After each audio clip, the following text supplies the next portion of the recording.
What's going on, guys? This is PG here, and this is going to be part 52 of a Dark Souls 2 walkthrough. We're going to go ahead and finish up the Dragon Keeper area. Now, as I said in the last couple videos, the game's difficulty really depends on whether or not you're willing to think before you jump into a situation. So these two guys could easily tag team me and kill me. We definitely don't want that.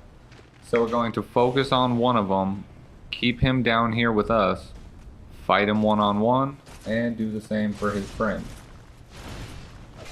This is probably the best way to handle the first wave in this area. That being said, now we just need to take out his counterpart, who is I would say one of the more harmless dragon keepers. Well, drake keepers, whatever they want to call it. But yeah, I mean, these guys can definitely do a lot of damage to you if you let them. But for the most part, it's pretty easy to avoid them. It only gets difficult when you start trying to avoid more than one of them at a time. So that being said, as you can see up the stairs, we have two people in the Dragon Covenant. One of them has war picks and the other one has the war axes. So we want to go ahead and prepare ourselves for a nice little mini PvP match. Fighting two of these guys at once is again a really poor life choice. So what we want to do is utilize the fact that they're weak to magic, and we're just going to go ahead and fuck this guy up. Now, these guys can also do a pretty good amount of damage to you. Not in single swings, but in the fact that for the most part, they combo you. So they're going to swing maybe 2-3 times, and that'll be about half your health, maybe more. So these guys are definitely not the guys you want to fuck around fighting. But that being said, just like any other character in the game, you can always avoid them, and there's always a way to beat them. As you can see, that one attack he just did took a good chunk of my health away. Almost as much as one swing from the Dragon Keepers, whatever they're called.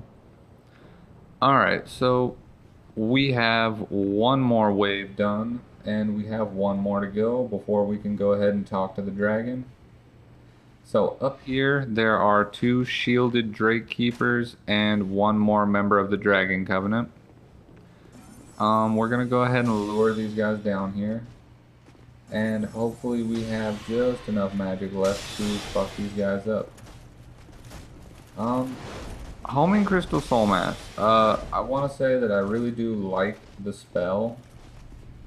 It is, however, very annoying to me that sometimes not all of the little ball things, whatever the hell they are, they don't always go together at once. So sometimes I'm sitting there with like 2 or 3 of them left, and it's just really annoying sometimes. But anyway, I'm sure there's a mechanic behind that, or maybe I'm just the worst kind of mage there ever was. Either way, it happened. So we're gonna go ahead and finish up this last shielded Drake Keeper. These guys are fucking annoying. They're pretty much a PvP nightmare if you've ever fought someone that hides behind a shield like that. It can really give you headaches if you're new to PvP. But anyway, here we go on to the last dragon bro, and if I'm not mistaken, he uses the sword, and it's actually a really good weapon if they end up randomly dropping it for you. I would definitely suggest using it.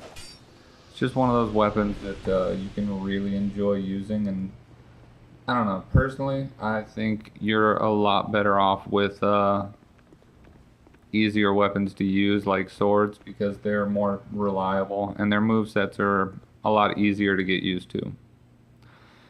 Anyway, here is Aldia's older brother, or no, Vendrick's older brother Aldia, he turned himself into a dragon. Spoilers, I guess, but you don't see it. It's just implied. Anyway, he's pretty goddamn big. You know, he's got cool, decrepit kind of wings, and I don't know. All in all, pretty decent rendering and drawing of a dragon. I would say for a human that fucked around and turned himself into a dragon, they could have done something, you know, a little different, you know, maybe given him almost human-like hands, or maybe altered the face to look more human. I don't know. But anyway, that is the entirety of that.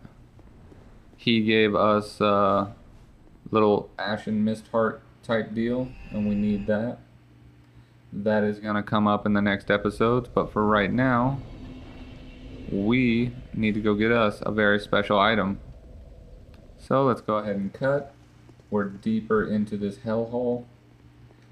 First things first, we picked up a key earlier in the game, and I just want to show you guys that it unlocks all of this stuff over here.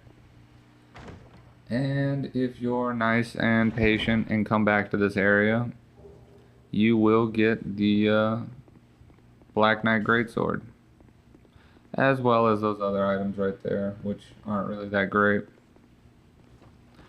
But anyway, we're gonna go ahead and go back through the spiders, which should be a lot easier now that I'm a much better level. It really doesn't seem like it was too long ago that I was fighting, who is that? The Duke's Deer Freya, the giant spider lady. But yeah, I don't know. I really do think coming back through certain areas, like the game kind of lets you and encourages you to, is a really nice mechanic to not only make you appreciate how far you've come, but to show you how much easier things can be when you know your way around. So that being said, we definitely need to get the hell down there. I'm trying not to waste too much time. This episode, however, is going to be a little short. I'm sure you guys have already noticed it. We are at about 7 or 8 minutes and already almost done with the episode. That really just has to do with the fact that this ended up being a great time to pause. So basically, I'm going to go ahead and do a little... Ooh, that actually ended... something I wanted to mention. In some instances, I have noticed that the Soul Greatsword is actually better than a normal Greatsword. It does a little bit less damage, I think, but all in all, it has the ability to pass through multiple targets, and it's just really nice. So, I don't know, maybe it's one of the spells I'm going to end up using in PvP. Anyway, more to the point, like I was saying, we're going to go ahead and use the gift from our new dragon friend. And that is how we're going to end up passing through here. And we're going to go ahead and get us a nice new shiny dragon soul.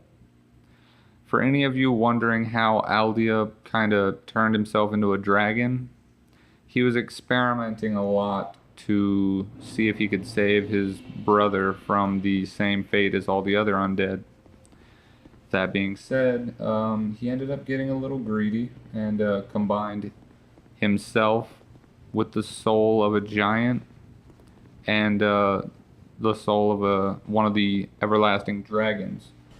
Since dragons are not actually entwined with fate because they were never actually alive or dead, that means that they're free from the shackles of fate, meaning that combining yourself with one can free you from the fate that you're supposed to live. So basically that was the hopes of Vendrick. And I'm not really sure the whole story behind it. It's kind of just my opinion of it, but it kind of seems like Aldia's a bitch and he betrayed his brother and turned himself into a dragon.